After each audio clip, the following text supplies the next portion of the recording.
It's episode 6 of That's Disturbing. I'm Daphne. And I'm Gail. We're back at it again. I hate the way I sing my name. I'm Gail. At least you're not DeGale. Unless I go to Ziggy's, and then I am DeGale.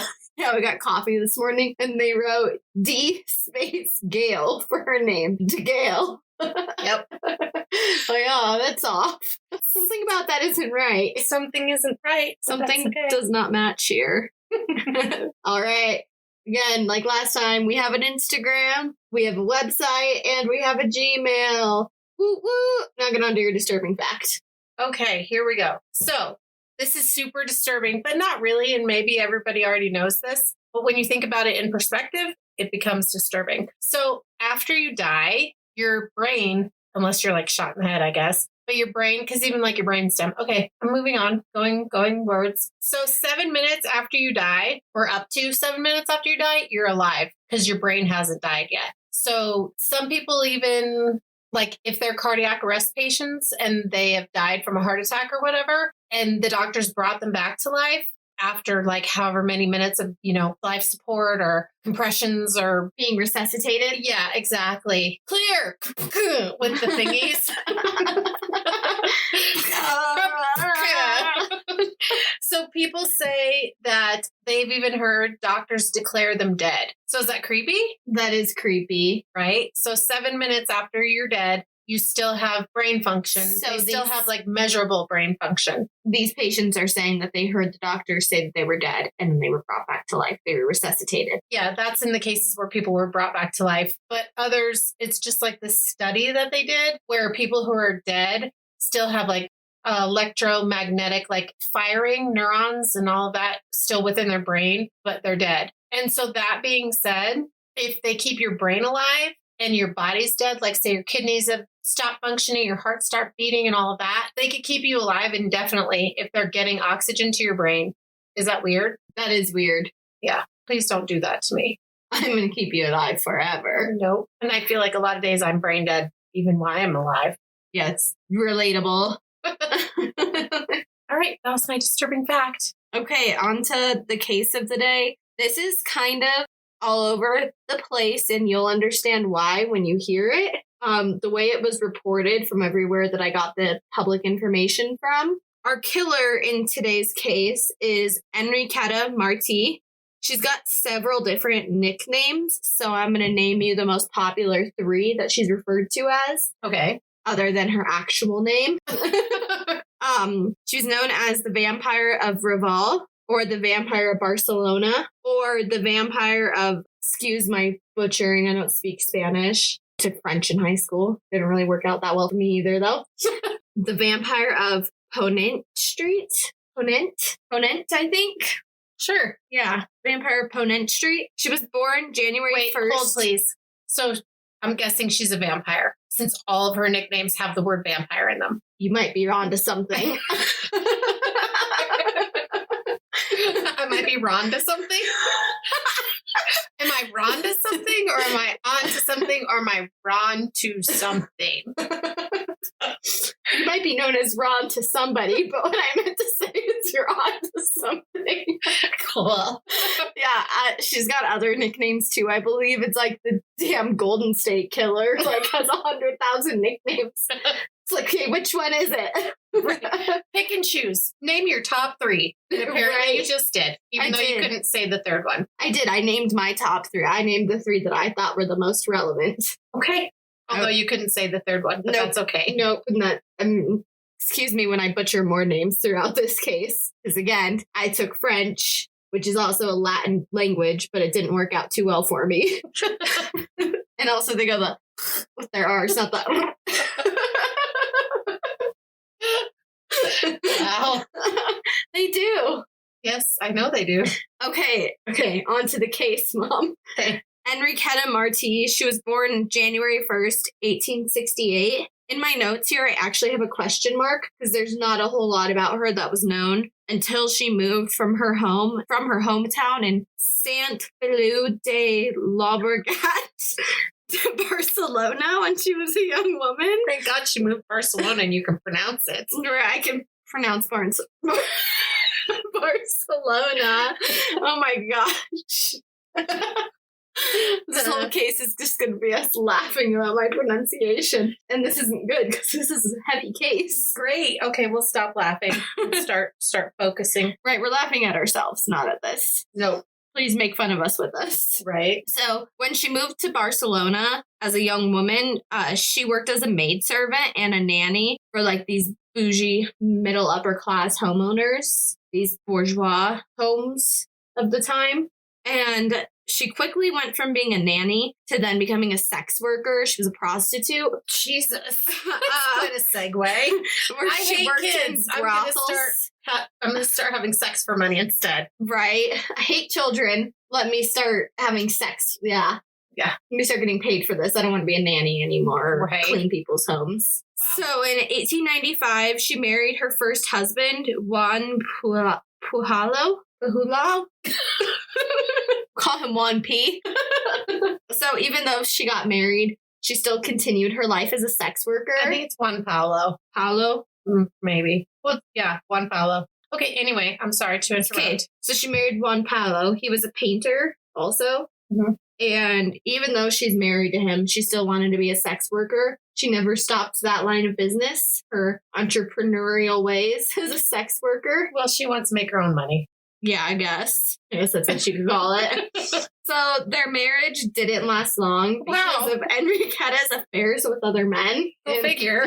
Yeah, right. He also said that sometimes she would act strange and unpredictable. Okay. And the couple had reconciled and separated roughly about 6 times. So they have an on again, off again relationship, right? It probably, I would imagine in my head, is like, oh, she's changed. Just kidding, she's not. She's still a sex worker. She's changed for good this time. 6 months later, why the fuck do I have another STD? Nice. So, no offense to sex workers, but this was the 1800s, so they probably weren't gloving it. Probably not.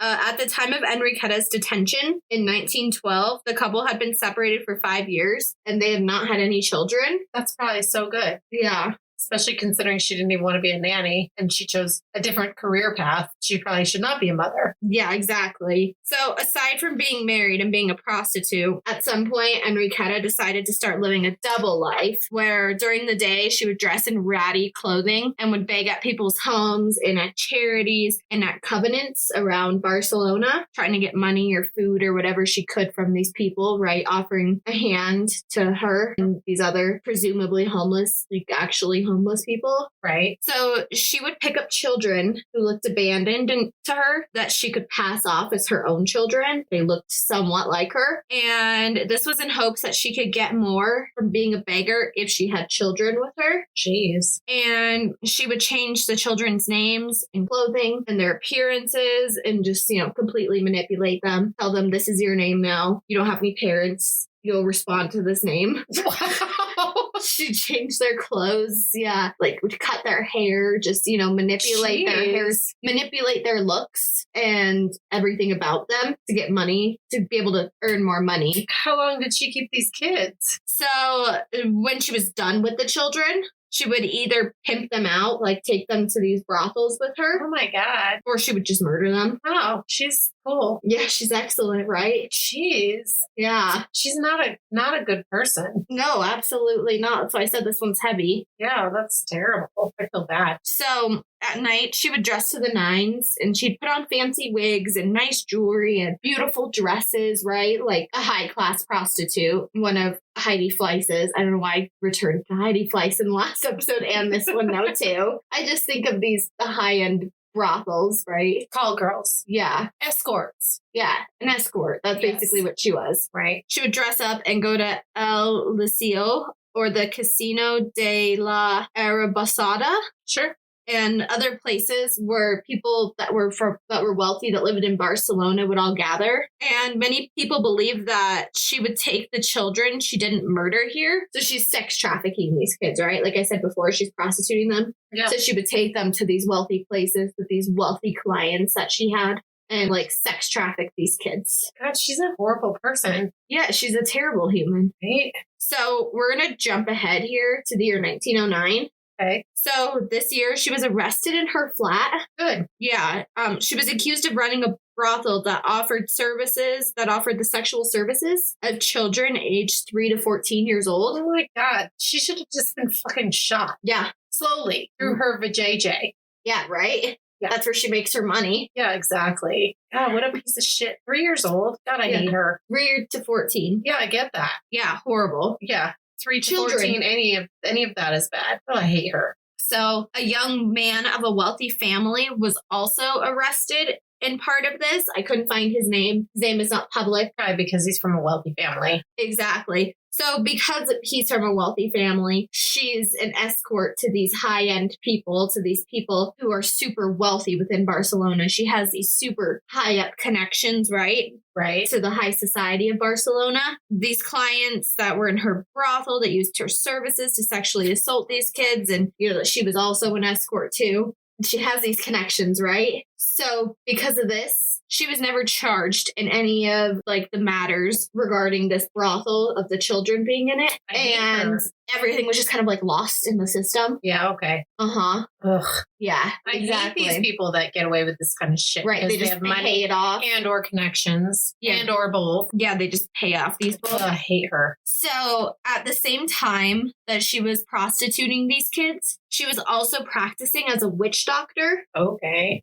By today's terms, a witch doctor is an original type of healer who treated ailments that are believed to be caused by witchcraft. So they're basically healing people who are cursed. Okay. This term is now more commonly referred to as healers. Okay. And particularly in regions where they would use traditional healing rather than contemporary medicine is where you would find a witch doctor. Gotcha. So she's practicing as a witch doctor or as a healer. Mm. So the ingredients... This sex trafficking piece of shit is a healer. Yeah.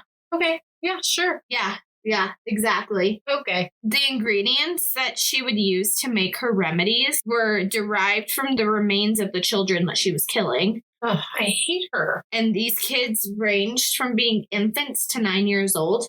And she took everything she could use from these children. Of course she did. So she took their fat, their blood, their hair, and their bones, which she'd normally turn into powder, which obviously as a result of her using every single part of the body that she could use, she had no trouble disposing of the kids. Right. When there was not a whole lot left to dispose of. Ugh. She didn't have a whole lot of trouble doing that. Makes me sad. Yeah, it's horrible. It's so sad. Yeah.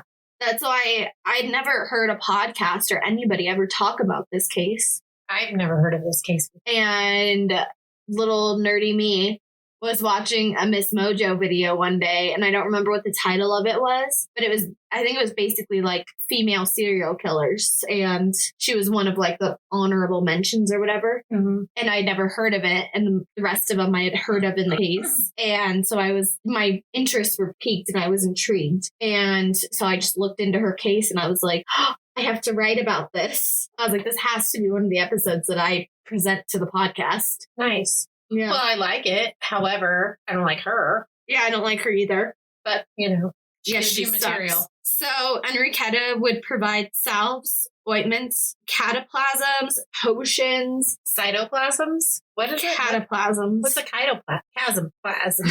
Some kind of treatment of some sort. These were all in particular to treat tuberculosis. Consumption? Yes, consumption, which was obviously very much so feared at the time. We're talking the early 1900s. Right. At the time, and it was very feared. So she would also cure other diseases with this traditional kind of medicine that had no cure. Sure, she did. Yeah, right. I say cure, quote, cure, unquote.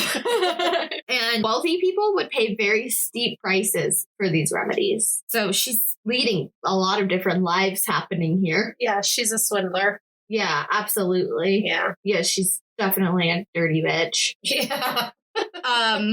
So kids are going missing and people were noticing more and more kidnappings happening at this time, obviously. Yeah. And so the governor at the time, Portello Velardes, tried to convince people that this was a false rumor that was spreading in Barcelona. This wasn't really happening. Typical politician. Yeah, this isn't really happening. So tensions were obviously high as many minors had, vanished into thin air. Mm-hmm. And these children who went missing came from low social class. Their families, their parents didn't have the means to do anything about the fact that they were missing. Of course, she's going to prey on people that can't do anything about it. Exactly. That's her MO. Yeah. Well, prey on people who don't have the means to do anything. Right, because they're easy victims. Right. And mind you, at this time in the Raval neighborhood. So we're talking about Raval as a neighborhood within Barcelona. Okay, got you. That's how Raval comes into play in this. It's a neighborhood, it's an area within the entirety of Barcelona. I gotcha. So people in the area were like sketchy, kind of low life people anyway you shake it. Like it's a poor, I don't want to say sketchy, but it was reported to be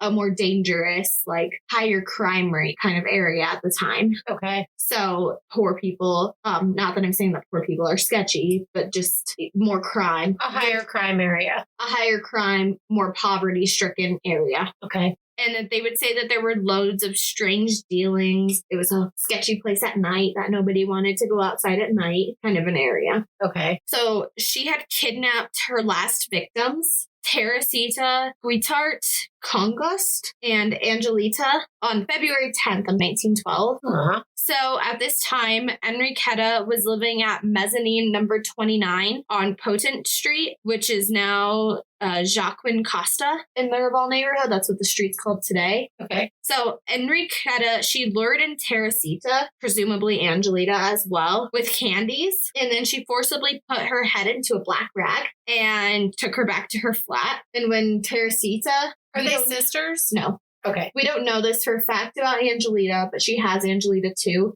These are Teresita's accounts. That's why I said presumably this is how it might have happened with Angelita as well. Literally, mom turns her back for 1 sec, literally a minute tops, turns her back. Mm-hmm. Little girl's gone.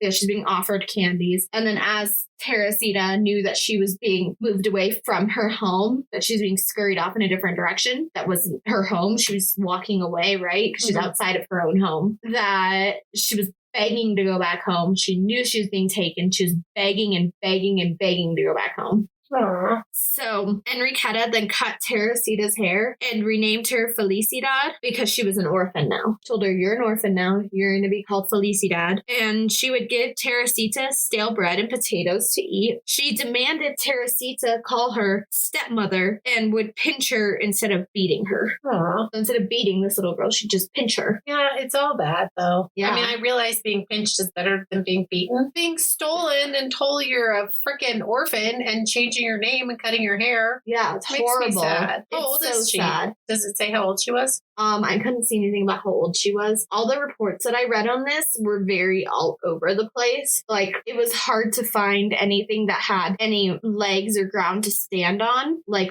during these time gaps that I'm getting into. So that's why it jumps from when she was born to approximately when she was young, she moved to Barcelona. Then this was the year she got married. And this was the first time she got arrested. And then this year that she had kidnapped her last two victims. Okay, gotcha. Yeah, just because it was the 1800s, like nobody really knew. Yeah. Or 18 moving into 1900s, I'm sorry. Right, gotcha. Like she wasn't this person that there were being records kept of. Okay, gotcha. She wasn't a high society person. Well, yeah, clearly. Yeah, she associated with them, obviously. Right. Because she worked in the places that they gathered, but she was not a high society person. Right. She was just an opportunistic person who took advantage of the high society people. Exactly. Yeah. Or not even took advantage, but like use them. Yeah. She capitalized on things that they would want, like children for sex. Yeah. Stupid piece of shits, all of them. Potions that they probably did not know what was in them. Right. Or maybe they did. I don't know. If they're decent people, they're not going to. Yeah. Okay. I don't want to say what they're. Yeah, but they're also pimping out kids. These are probably the same people. Well, that's what I mean. So Yeah. So anyway, Teresita, she was not allowed to go on the balconies. She was off limits to several rooms, and she wasn't allowed to look out the windows. So, she's just a little trapped girl and a little captive inside of this apartment. She's being held hostage. Right. She's a prisoner. Yeah, she's a prisoner. Exactly. That's the right word. She's a prisoner in this apartment. So police were looking for Teresita, unlike the other children, because she came from a family with some kind of money, with some kind of resources to be able to have her posters printed and hung on every single street in Barcelona. Oh, that's cool. That they were actually actively looking for this little girl. Oh, that's good. Yeah, it is good. Finally, right? Yeah. I'm sorry. There were posters hung on, like I said, every single street. Oh, that's because I was at the wrong page.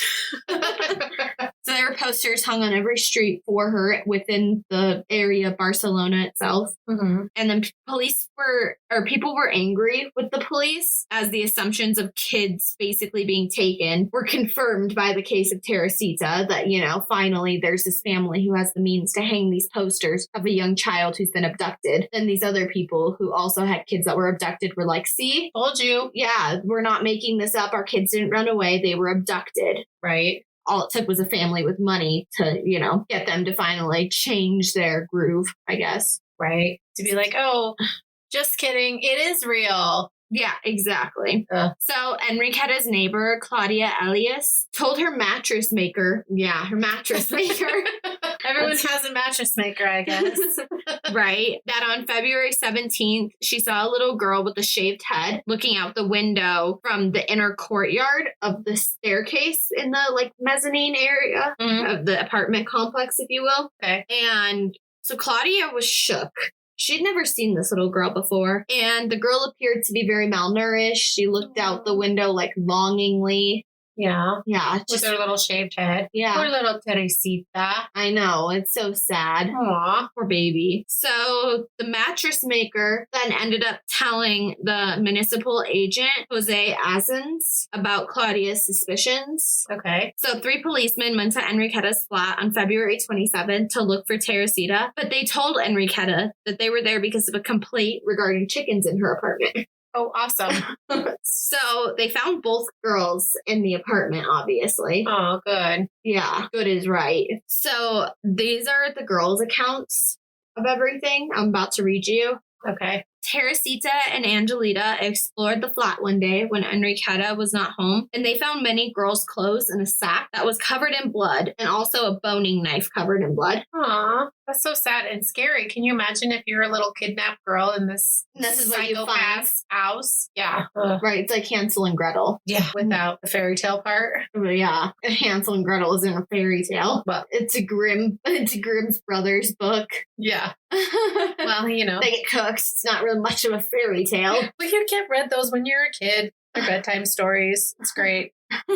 Maybe where the true horror begins in our lives. Right. Very true. So Angelita, she mentioned that there was a 5-year-old boy when she got there. This was before Teresita arrived. His name was Pepito. Aww. And Enriqueta killed Pepito on the kitchen table. Enriqueta doesn't know that Angelita saw her killing Pepito because when it happened, she ran into her room that she was sleeping in and pretended to be asleep when she saw it. Aw, that's traumatizing. I know, watching her kill a little baby. Mm-hmm. I mean, granted, I don't know how old Angelita is. Well, it doesn't matter. I'm old, and if I see someone kill a 5-year-old on a kitchen table, I'm going to be traumatized. So Angelita, she doesn't remember her real last name, which has made it harder to identify her. Aww. But she said that Enriqueta mentioned that her father's name is Juan Paulo. Yep. Does that sound familiar? Yes. Oh, yeah. That's her husband. Yeah, that's her husband. Yeah. Oh, okay. So Enriqueta claims that Angelita is her and Juan's daughter. What? Yeah. But Juan testified that he had not been intimate with Enriqueta for several years, and he did not have any children with her. And then Enriqueta claimed that she took Angelita from her sister-in-law when Angelita was a newborn, and that her sister-in-law does not know because she told her sister-in-law that her baby was a stillborn. Aw, God, this lady just gets worse and worse. Right? So she basically raised this baby. Yeah. Which I guess is like cool that she didn't kill her because she must have been old enough to know that she didn't remember her surname. But horrible to all the other things that she does. Yeah. It's terrible. Yeah, she's a terrible fucking person. Yeah. So then Enriqueta was obviously arrested and she served time in the Reina Amalia prison, which was then demolished in 1936. With her in it, maybe? Maybe. Hopefully. Detectives went back to the flat and they had discovered a locked room. So they opened the door, right? Go into this locked room. Right. And what they found was a sack filled with bloody clothes and the boning knife with the blood on it. Aww. And the investigators also found another bag containing about 30 bones, which gave evidence that they were exposed to a fire, along with some dirty clothes in it. There were 50 pitchers, jars, and bowls containing preserved human remains, such as children's hair, their fat, their lard, coagulated blood, their bones that were already turned into powder, and skeletons of hands. Oh, this makes me sad. Yeah, this is horrible. I told you. It's also disgusting. I told you it's heavy. Yeah. It's really sad and it's also disgusting. I guess it's disturbing. It's very disturbing. Yeah. I know I feel like I need to pop, although the other true crime cases we've covered up until this point have all been about kids. So I don't really know if we need to jump in with a trigger warning about kids at this point. But yeah, that's horrible. Yeah. Yeah, it's awful. It's terrible. Apparently we just really like the disturbing cases. Yeah. Well, it's the name of our show.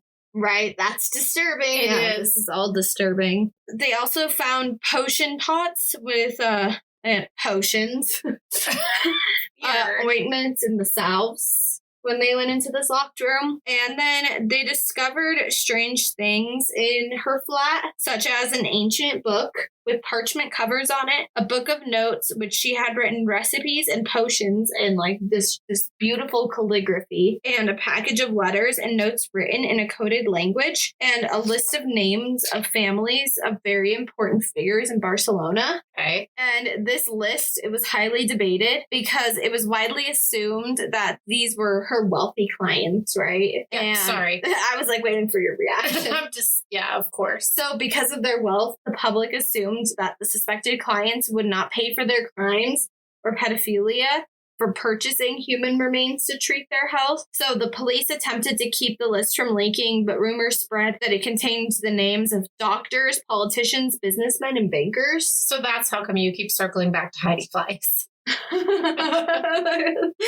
Just because it had a book. Yeah, a book that had a bunch of prominent people's information in it that was protected and yeah, okay. So investigators also visited 2 more flats where Enriqueta had lived, one on Taller Street and another on Picalix Street. Sure. And a small house on Jacques Floral Street in Sants. And that's where she's from. Okay. They had discovered false walls and human remains in both of them. In all of them, I'm sorry. They discovered a 3-year-old child's skull and a series of bones that corresponded to a 3-year-old, a 6-year-old, and an 8-year-old in the garden of the house on Jacques Floral Street. Some remains still had pieces of clothing, such as a darned sock, which basically showed the darned sock meant that these kids were poor, that they came from a family with limited resources. Yeah. That they were an impoverished family. That was basically their evidence there. But so we know that she took kids from impoverished families because in that way there would be no circling back around to her that she had taken these kids. Well, because like you said, they don't have the resources and people aren't believing them because it's easier to not believe them, I guess. It's cheaper for them to not have to investigate. Yeah. Right? Exactly. Because it's political. Because the governor's like, oh, no, it's not happening. Right. Nothing's happening. Yeah. These are just rumors. Yeah, don't be dumb. Don't believe everything you hear. Yeah. So some further investigation into Enriqueta's family's property in Sant Feliu de Llobregat, her hometown. They discovered the remains of children in vases and jars, as well as remedy books. Oh my God. Okay, my jaw just hit the ground. Yeah. Vases and jars. Yeah. Just of kids. Yeah. No, I get Their it. parts. Yeah. On display, I would assume. Yeah. If they're in vases and jars. Yeah. you display those things. Yeah. Ew. Yeah. So gross. Yeah. So the house belonged to the Martí family and was known among the locals as Lindo. It's just what they called the house. Mm-hmm. And Juan, her ex-husband, or then husband, on and off again husband, right, claimed that he wasn't allowed at the property due to Enriqueta's father's poor just like abilities to be a homeowner and like a host. So he didn't come to the property. Okay, wait. So did her family still live in the house? I don't think so, but it was their property. Oh, okay. They still owned it. Okay, because I was like, well, is her dad part of this? Like, is her dad the original? No. Okay. No, her family has nothing to do with it other than the fact that stuff was found there. Okay, gotcha. And then the fact that she's a sick, twisted piece of shit and they raised her. Right. Some remains were the clothes that were intact on the corpses that revealed that they didn't have enough money to look for their missing kids. The clothes look gross and it just in tatters. Mm-hmm.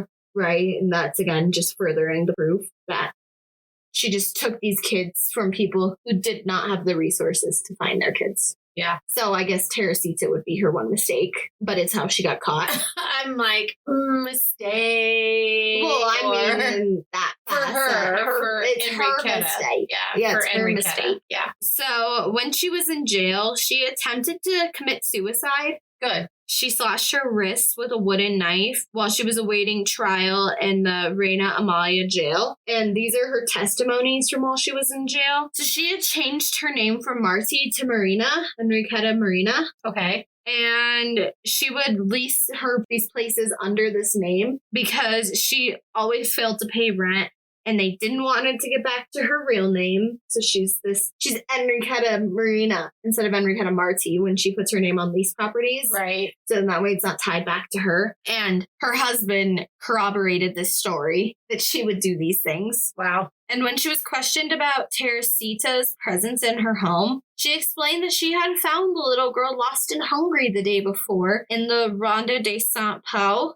Claudia Elias denied this because she had seen the girl several days before the arrest in the flat. Right. Like I just found her yesterday and she's starving and her head is shaved. Yeah, totally. And the way she was when I found her starving. Right. And I didn't take her like to the police or try to figure out whose kid she is. I just like brought her back to my house where I have a bunch of bloody clothes and another kidnapped child. Right. Just coincidentally. Yeah, exactly. Yeah.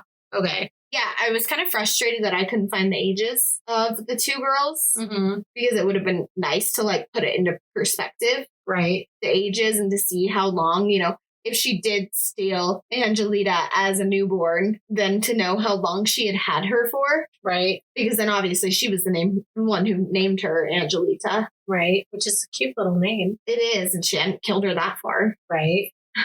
Yeah. Lucky for her.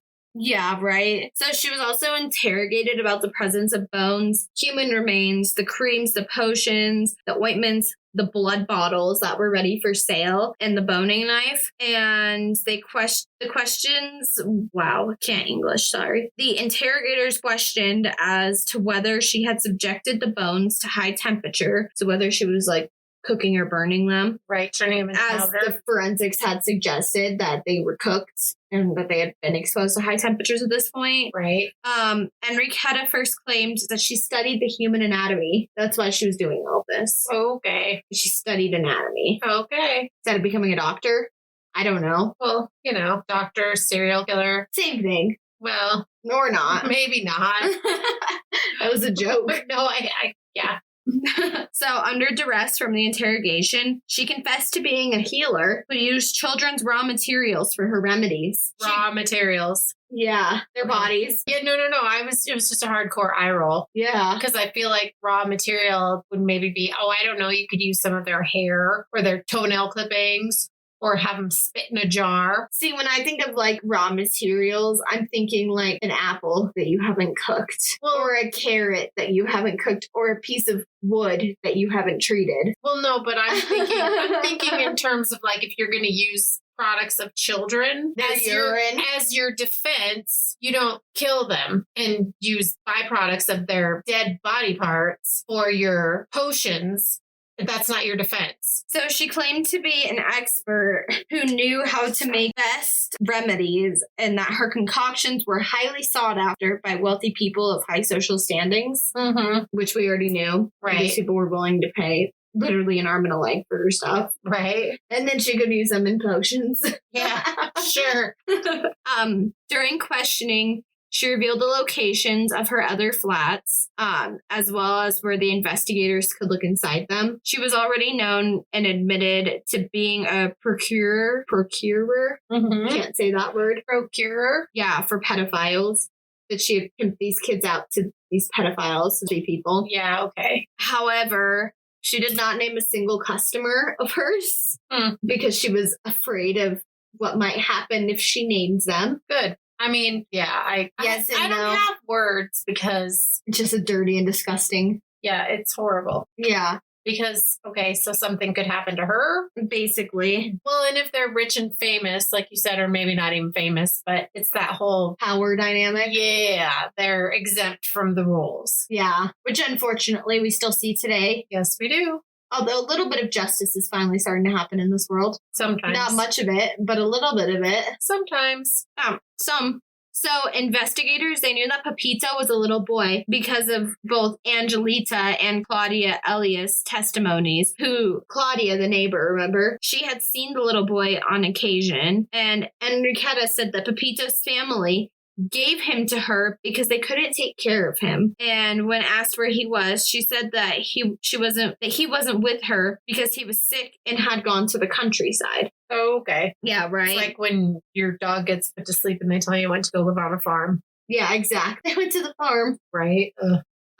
She had also used this reason with Claudia, told her that, Claudia was pressing her. Where was that little boy that was here that had been, quote, given to you, unquote? Right. And she's like, he just got sick, so sent him away to the countryside, some vitamin D healing powers. A little R&R. Yeah, a little R&R, just a little rest and relaxation in the farmlands. Let him lay out in the sun, soak it up, feel better. Wow.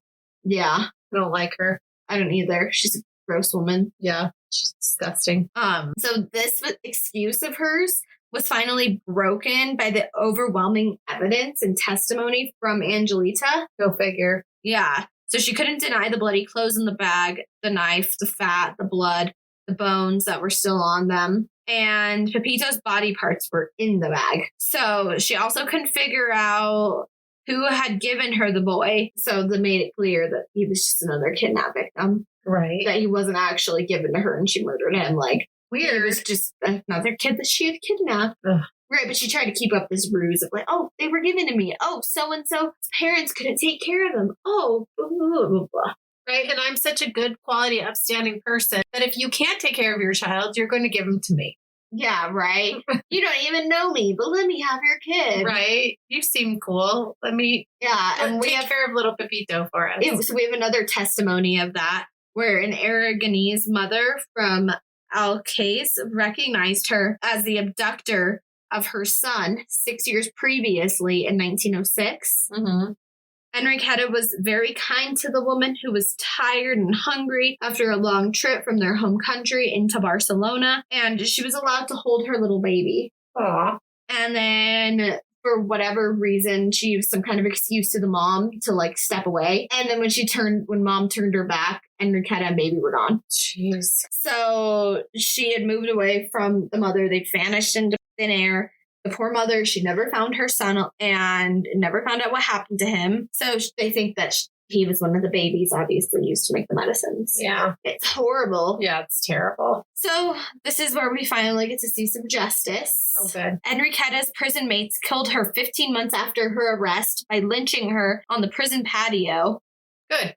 Or she died of uterine cancer. Well, fuck. It's one or the other.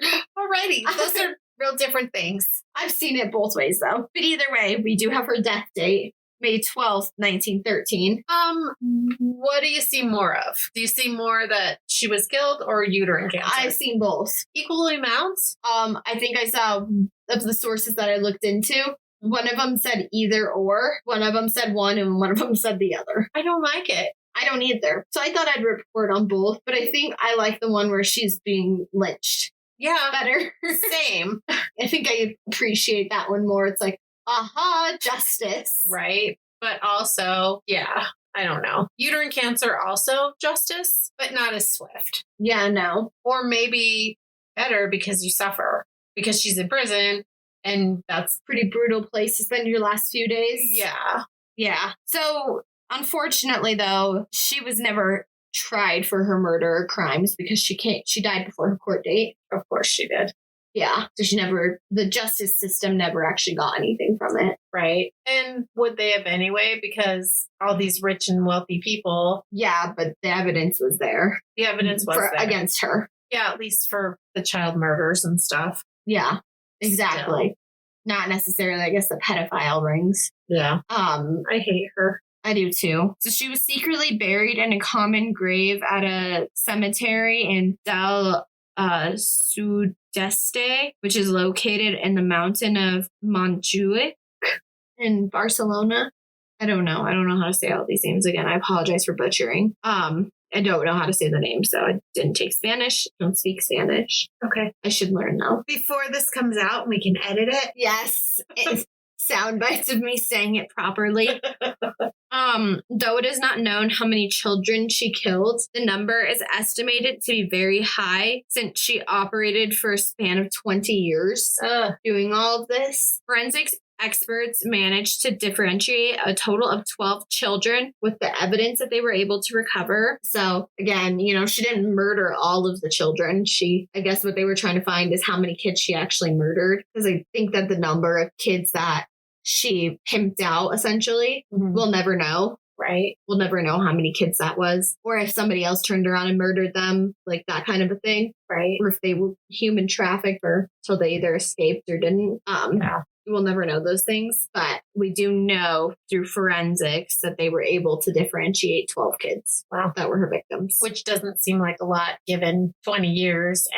But how many properties did she have? How many bodies did she totally destroy? Right. Yeah. We don't know all these things. Clearly because this could have just been the last 12 that she did that she still had these ointments of that they were still able to get, DNA samples from and do all this stuff. I don't think they had dinner in 17 or in 13 in 1913. They probably had collected bones though, I would assume. And they had to have been able to test it years later or at least look at different things to be able to clearly state these are 12 different people. Well, yeah, I'm sure they could put it together, but I'm sure it wasn't because of DNA. Right. And we have to consider the fact again that this had to have been recent things that she had because all of the things that were stashed and stored in different places. Actually, I don't know if she owned the other two apartments, her other two flats, the ones that we mentioned before with the false walls and all that. Mm-hmm. But obviously the homes the one home was owned because it was her family's. Right. However, I guess the point I'm trying to make is that she could have disposed of so many others and keeping everything in various locations to just scatter evidence for herself to be able to use later. Right. Well, that's what I'm thinking too, is that it's only the ones that she has recently that are the ones that they uncovered. But 12 is a lot. It is a lot. Even if it's not all, it's still a lot. It is. It's a ton. I hope she's burning in hell every day. She is. Every day. Well, I'm sure that she is. Yeah. I hope she's being dissected and made into ointments and salves and all that kind of bullshit and then being resurrected and having it done over and over and over every day. It's a groundhog day of hell. Yeah, I hope so too. The third season of American Horror Story with Papa Legba. Mm-hmm. I hope he's her fucking prison guard. Yeah. Her hell guard. Yeah. So Enriqueta, she may have been Spain's deadliest serial killer. Wow. But it's hard to say when they're not sure how many kids she murdered. Mm-hmm. And she also never kept track. Well, of course she didn't. Yeah, she never kept, how she kept the book of clients. Mm-hmm. She never kept a count of kids. Well, that shocked me, though, because I feel like she would be one of those people who would want to know how great her work has been. That, but does she want to have something written down that can trace back to her, especially if she's lying and saying, oh, they were just given to me? Yeah, I guess so. However, I just feel like she's that kind of person who would be like, oh, I had all these kids given to me and we picked apples together and we sing to birds together, and the birds sing back to us, and I'm going to write down every single one of their names. Oh, no, I don't like her. And I don't like the story. I like you did a good job, but I didn't like it either. That's why I told you the day that I did the Maria Riddle story,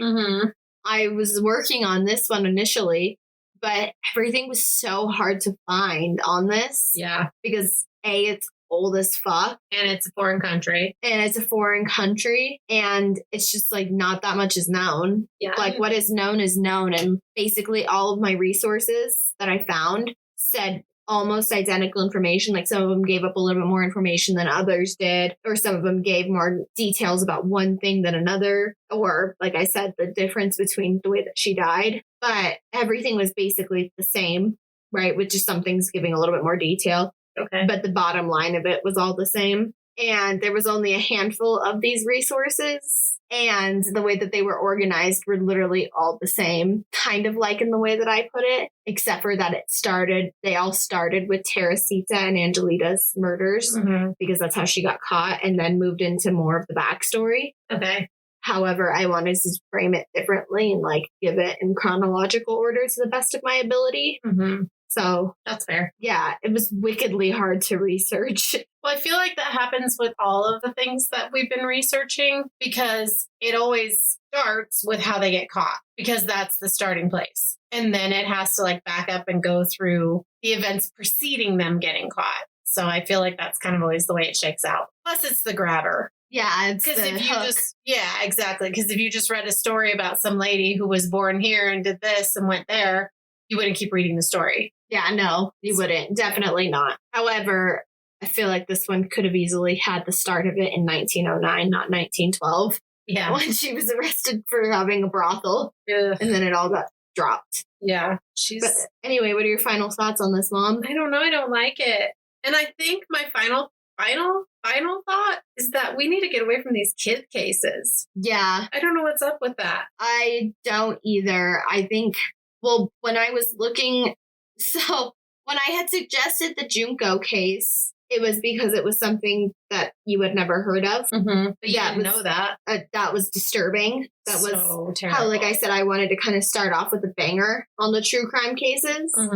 And that was the one that came to mind for me that I had heard before. And then with the Maria case, it was because I wanted a cold case. Okay. And then this one, like I said, had nerded out and watching a video, 37-second snippet of this case, and was immediately drawn in and was like, I want to research this one. Right. This is the one that I will research. I need more.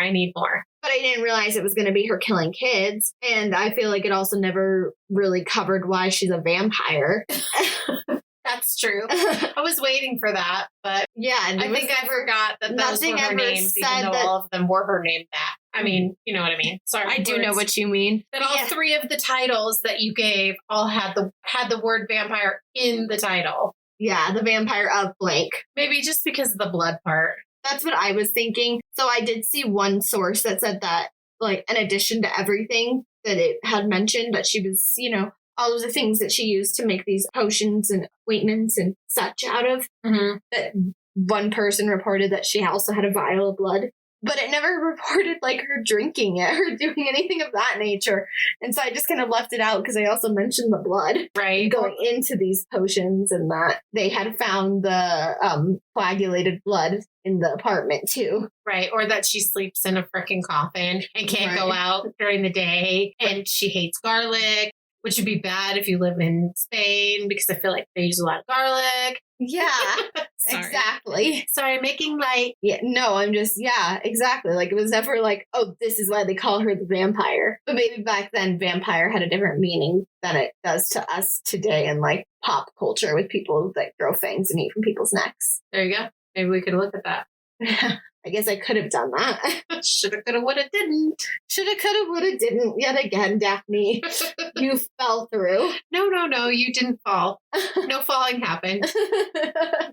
All right. Well, thanks for listening, Mom. Thanks for doing it, Daph. Yeah. I appreciate it. I enjoyed this one. Okay, no more kids. It was creepy and twisted, and it made me go, ugh. And then I was like, ooh. And then I was like, what the fuck? Things that make you go, Yeah.